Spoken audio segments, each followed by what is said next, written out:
Good morning, Ohio. James Ernest of the Gruel and Truth Radio Network here with Lazer. Lazer, thank you for joining us today.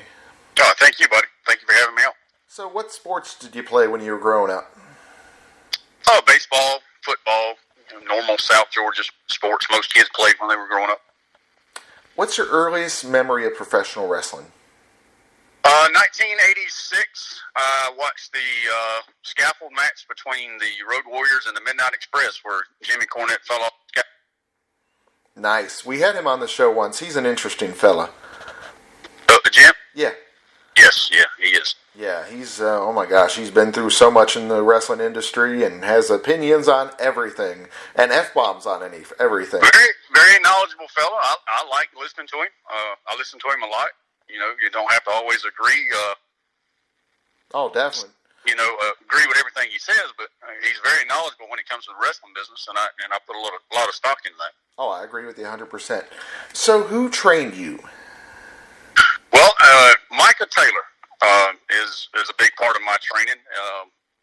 I got to know Micah about 3 years ago. I actually started back in 2000 here with a local promotion in Georgia that's now defunct. So a lot of my training to begin with was just on the job training, basically. You know, you got in the ring beforehand and did some training with the guys that were already there, and we were working almost every weekend. So it was, instead of going to a training class per se, we were doing it every weekend and learning in front of people. And I did that for about 3 years, and I guess around 2003, 2004, I got into law enforcement here in Georgia, and that took me away from the wrestling business because of the schedule. You work in law enforcement, you work crazy hours. You know, you could work Monday and Tuesday and be off Wednesday and Thursday, and now you're back the weekend working 12 to 12 or 1 to 5, or you never knew. So I couldn't dedicate my time to the wrestling business like I wanted to. And law enforcement was paying me a lot more at the time, so that's where I went. That's where my education's at. So that's the route I took. And then I guess 2016, I guess August of 2016, opportunity presented itself, and I was in the right place at the right time. And unbeknownst to me, at the time, I had no clue that it was going to lead to what it did. But I was able to meet Luke Gallows, and he got me into his school with Micah, and I hadn't looked back. We've been going strong ever since. I'm very grateful for the opportunity. Nice. So, who trains with you there? We have different guys and gals that come in at the it was the Good Brothers Dojo, and also known as Underground Elite. It's in McDonough, Georgia. We've had I'm trying to think. Austin Theory has been there, if you know him. Yep. Obviously, Micah Taylor, Luke, he trains with us some there. We've had so many come in and out that I can't name them. A guy we have now, a guy named Spiral, a real good kid up from North Georgia in that area, Atlanta area. He's still training there. We have him on our shows. Dude, I can't name all of them. We got a good group of guys and girls there. That's awesome to hear. So, what's your favorite match that you've had so far? My favorite match that I've had so far would probably have to be a match that we had last November. That was a street fight between myself and Mac Davis, which was our ring announcer at the time. He and I actually started out as partners back in 2000. I was telling you that I started out, and he and I started out together. Well, we had a little nostalgia moment, and we teamed back up one night only and had a street fight against Micah Taylor and Trevor Ayon at the Dublin High School gym. That, if you go back and watch it, it's on YouTube. You can pull it up. You go back and watch it. Just the atmosphere of the crowd that night. There was nothing like it. I've never performed in front of a crowd that was that hot. And I guess there was probably 400, 450 people there. But they were into it, and the match came off really well, I thought. given the history of me and Mike, we actually started out as a tag team when Larry Otto started up back at the end of 2018, and then in October of 19, he turned on me. And he formed the Underground, and we've been fighting ever since. And that's culminated into what we're going to have coming up September the 12th, which is the cage match between he and I for the Larry Otto World Heavyweight Championship. Oh, wow. Yeah, I mean, that sounds like it's going to be a phenomenal match. I can't wait to get my hands on him. So tell us a story from the road. Some, some interesting thing that happened to you all, something odd. I'm sorry, you cut out. Repeat that. A story from the road, something with the travels. Any interesting travel stories? Oh, very, very much so. We had down here in Dublin is big St. Patrick's. Every year St. Patrick's Festival runs almost, the whole month. And we had a show one Saturday night, St. Patrick's weekend. The big festivities were going on, and we were trying to get the ring here. We started out about 1 o'clock. And we had the parade that morning, and everything was going well. And we get a call and said, "Hey, the ring trucks broke down on the side of the road, and we got this big show going on that night, right?" Uh-huh.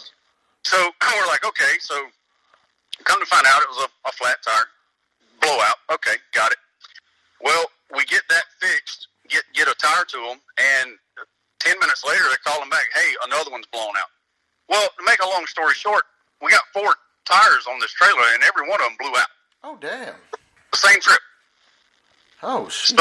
So we were very lucky to have a show that night, because on Saturdays, not a lot of tire shops are open.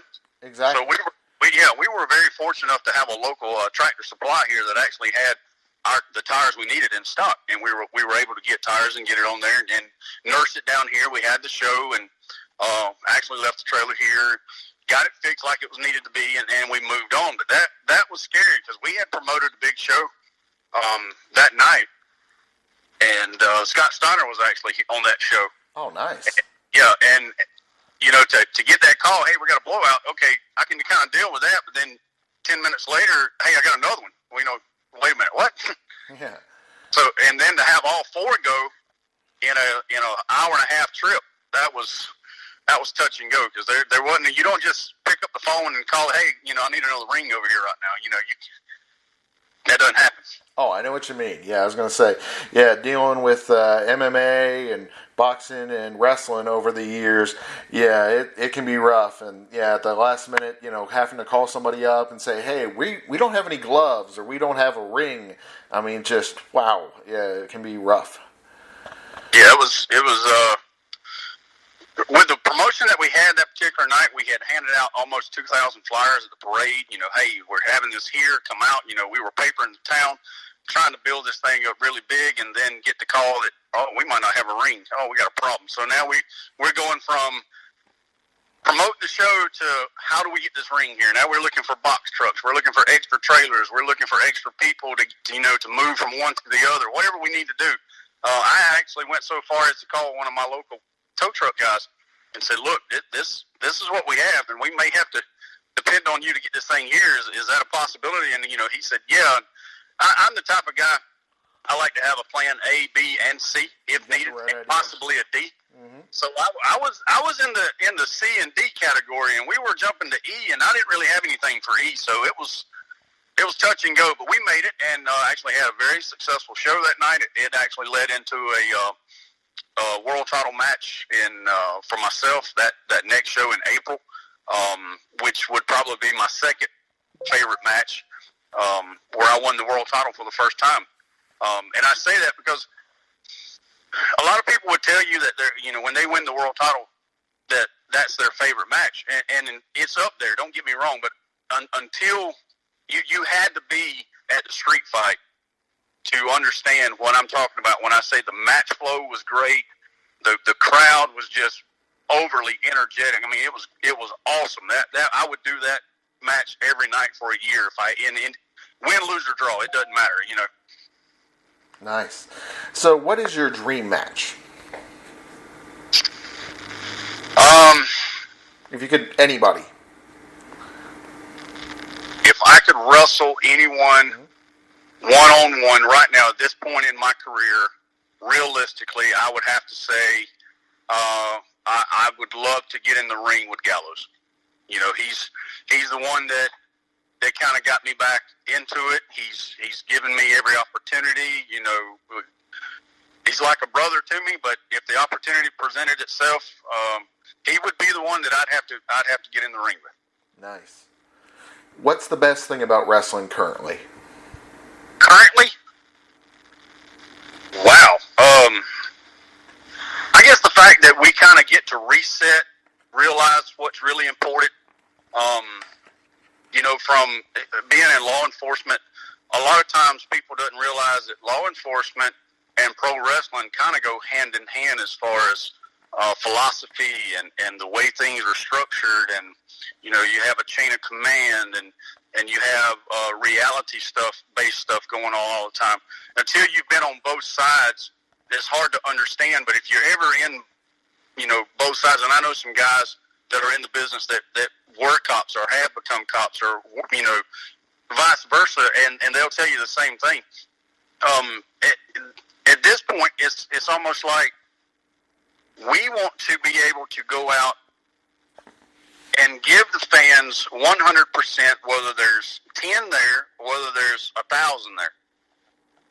And I think people at this point really want to come out and see something. They are tired of sitting inside and being quarantined and the whole pandemic deal. You know, we are, 5 or 6 months into this thing, and a lot of companies are starting back up slowly but surely.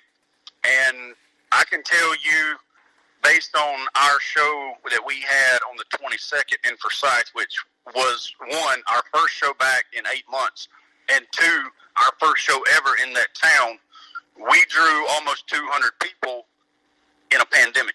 And we had the social distance, and we had to bring your own chairs, and we did it on a big football field. It was a really cool feeling to be able to go out there and not only perform, but have them engage in what you were giving them. It was great. We're going to get your social media and, you know, that kind of thing, but we're not ending the interview. This is just the halfway point. So tell us, where can fans learn more about you? Well, I have a Facebook page. It's Lazer. Also, you can find me at thelpwg.com. That's Lariato Pro Wrestling Guild. But it's THELPWG, all one word, .com.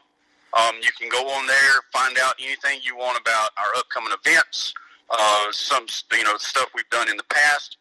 I think there's actually some Twitter accounts. I don't deal with the social media stuff, but as far as me, you can go on, you know, like I said, you can find me on Facebook under Lazer, Lazer, and then you can go under the Lariato website and find, you know, all of my stuff on there also. So, how did LPW get started? Tell us a little bit about the behind the scenes. What's the story behind them? It was just a bunch of guys sitting around one night and said, "Hey, I'd like to get this thing started again." And Gallows at the time, you know, was I want to say he was still with WWE at the time, but and he couldn't be involved, so he asked me. He's like, "Hey, could you help facilitate this?" And I said, "I'll do anything, you know, that I can to help out." And what it initially started out being was we were going to use all the trainees at the school and give them a platform to perform in front of people.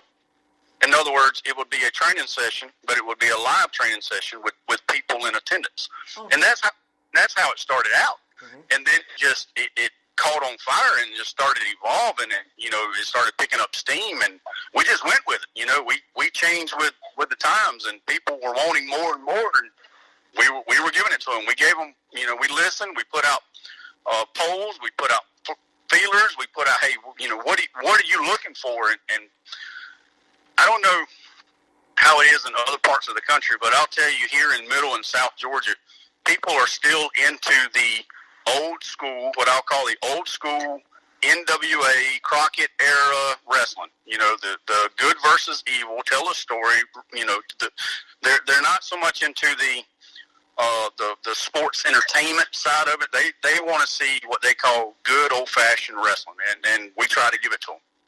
Exactly. That's why I'm a big advocate of MLW, because that's what they do. They do more like Crockett style, where the W or the A, both of them seem to be more sports entertainment and more about the flips, as opposed to telling a story and telling a struggle between two competitors.